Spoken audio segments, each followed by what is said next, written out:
यशाया उसका 1 अध्याय उसकी 3री आयत। बैल तो अपने मालिक को और गधा अपने स्वामी की चरनी को पहचानता है, परंतु इज़राइल मुझे नहीं जानता। आगे देख, मेरी प्रजा। बस आगे देख। बैल तो पढ़े जरा, बैल तो अपने स्वामी को, अपने मालिक को, बैल अपने स्वामी को। बैल जानवर है, क्या है? बैल क्या है? बैल अपने मालिक को और गधा अपने स्वामी की चरनी को, खुरली को, जहां पर वो पट्टी खाता है, घास खाता है, वो पहचानता है। गधे को बताने की जरूरत नहीं पड़ती कि तेरी खुरली इधर है या उधर है। बैल को ये बताने की जरूरत नहीं पड़ती ये तेरा मालिक है। मेरे पापा जब फार्म पे जाते थे ना, तो जब पशु देखते थे कि वो आ गए, वो जोर जोर से सारे की कर लापन सी चिल्लान लग जाते थे। क्यों? वहां पर नौकर भी था, नौकर भी थे 4-5, पर जब पापा जाते थे तो वो जोर जोर से।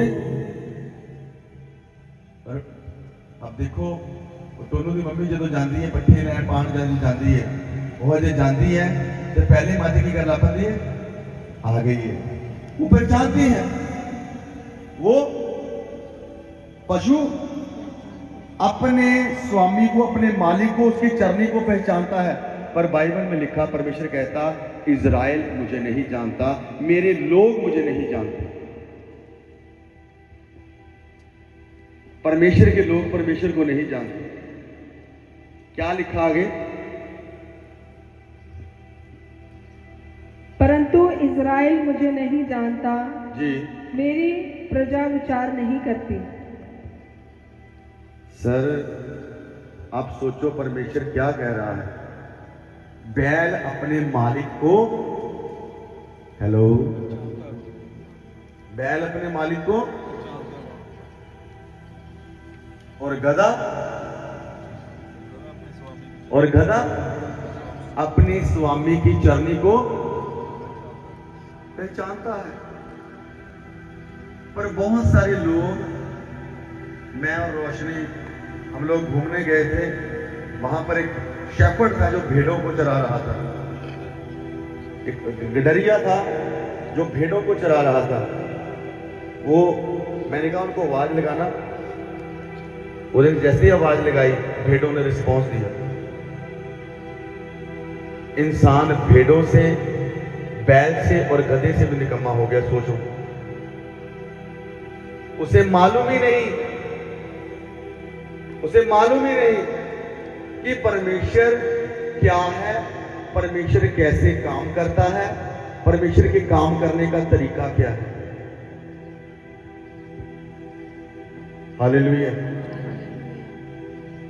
प्रभु ने आपको बुलाया, क्यों बुलाया? क्या आप बहुत खूबसूरत थे इसलिए? क्या आप बहुत धनी थे इसलिए? आपके मोहल्ले में सबसे ज्यादा मूर्ख आप थे और मैं था। सबसे ज्यादा पागल, लड़ने वाले, झगड़ने वाले मूर्ख हम थे। तो किसने चुना? परमेश्वर ने। क्यों चुना? ताकि मैं तेरे ऊपर अपना हाथ प्रकट करूं, और जब तेरे ऊपर लोग हाथ देखें वो हैरान हो जाएं, वो परेशान हो जाएं।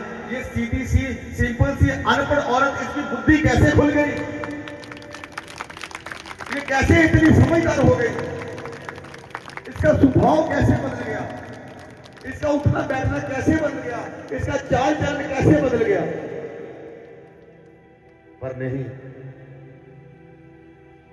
आप संसार में जाते हो, संसार की बातें करना शुरू कर देते हो। हालेलुया। पर प्रभु फिर भी आपका इंतजार करता है, आपका वेट करता है। किस बात के लिए? कि आप उसको जानो, आप उसको पहचानो। और पहचान कैसे सकते हो? मैन ऑफ गॉड से वो बात करता है, मेरे लोगों को जाके बता।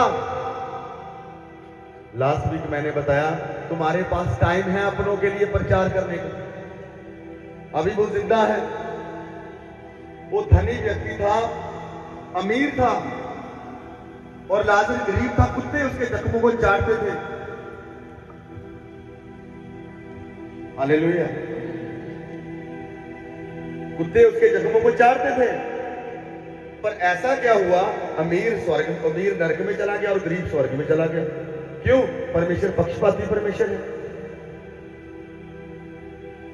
सर गरीब को मालूम था, गरीब को भी वचन मालूम था। अगर कोई गरीब वहां पर बैठा है सड़क के ऊपर, वो यीशु को नहीं जानता, वो नरक में जाएगा।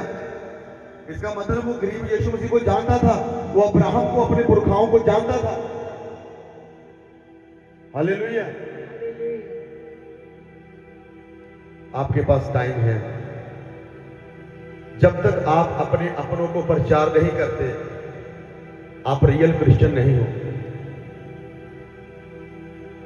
मैं जानता हूं लोग आपको हंसेंगे। यीशु मसीह अपनों के पास गया।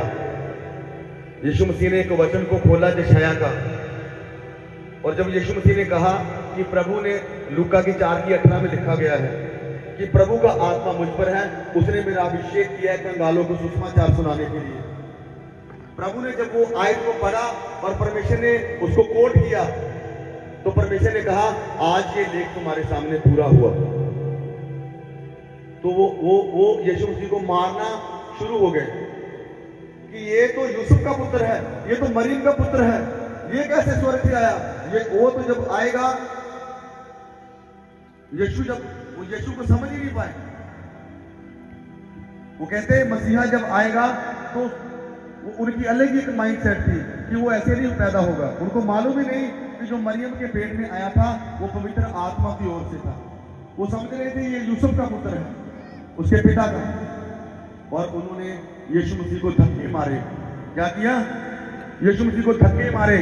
यीशु मसीह को पहाड़ी से नीचे गिराना चाहा। आप भी जब यीशु मसीह का प्रचार लेके जाओगे अपनों के पास, आपको धक्के मारे जाएंगे। पर एक बात याद रखना, उन धक्कों के बाद वो बड़ी भीड़ भी तुम्हारे पीछे आ जाएगी। हालेलुया।